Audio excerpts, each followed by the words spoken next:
નમસ્કાર દર્શક મિત્રો ગ્રેટ ગુજરાત યુટ્યુબ ચેનલમાં આપ સર્વેનું હાર્દિક સ્વાગત છે। દેશ અને દુનિયાના તાજા અને મહત્વના સમાચાર સૌથી પહેલા મેળવવા માટે અમારી યુટ્યુબ ચેનલ ગ્રેટ ગુજરાતને સબસ્ક્રાઇબ કરી લેજો અને બાજુમાં આપેલા બેલના નિશાનને પણ દબાવી દેજો, જેથી અમારા આવનારા તમામ વિડીયોની માહિતી તમારા સુધી પહોંચતી રહે। મિત્રો, સૂત્રોના જણાવ્યા પ્રમાણે પીએમ નરેન્દ્ર મોદીને દેશના સૌથી પ્રિય લોકનેતા માનવામાં આવે છે। તેઓ જ્યાં પણ જાય છે ત્યાં મોટી સંખ્યામાં યુવાનો પણ તેમના સમર્થનમાં આવી રહ્યા છે।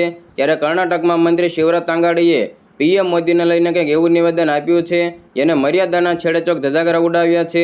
મિત્રો, તેમણે કહ્યું કે મોદીના નારા લગાવતા યુવકો અને વિદ્યાર્થીઓને લાફા મારી દેવા જોઈએ। મંત્રીએ વધુમાં કહ્યું કે દર વર્ષે 2 કરોડ નોકરી આપવાનું વચન પૂરું કર્યું નથી। કન્નડ અને સંસ્કૃતિ મંત્રીએ એવું પણ કહ્યું કે ભાજપને આગામી લોકસભાની ચૂંટણીમાં વોટ માંગતા શરમ આવવી જોઈએ, કેમ કે તે વિકાસના માર્ગે નિષ્ફળ રહ્યા છે। મિત્રો, તંગાડાગીએ વધુમાં કહ્યું કે તેમને શરમ આવવી જોઈએ, તેઓ વિકાસનું એક પણ કામ કરી શક્યા નથી, તો પછી કયા મોટા વોટ માંગી રહ્યા છે। તેમણે 2 કરોડ નોકરી આપવાનું વચન આપ્યું હતું, શું તેમને કોઈની નોકરી આપી? જ્યારે નોકરીઓ વિશે પૂછીએ છીએ તો કહે છે કે પકોડા તળો, તેમને શરમ આવવી જોઈએ। કોપ્પલ જિલ્લાના કારાતાગીમાં કોંગ્રેસ કાર્યકર્તાઓની બેઠકને સંબોધતા તેમણે કહ્યું કે જો કોઈ વિદ્યાર્થી અથવા યુવક હજુ પણ મોદી કરે છે તો તેને લાફા મારી દેવા જોઈએ। ભાજપના વરિષ્ઠ નેતા અને પાર્ટીના પૂર્વ રાષ્ટ્રીય મહાસચિવ સીટી રવિએ મંત્રીની ટિપ્પણીને લઈને કોંગ્રેસ ઉપર આકરા પ્રહારો કર્યા છે।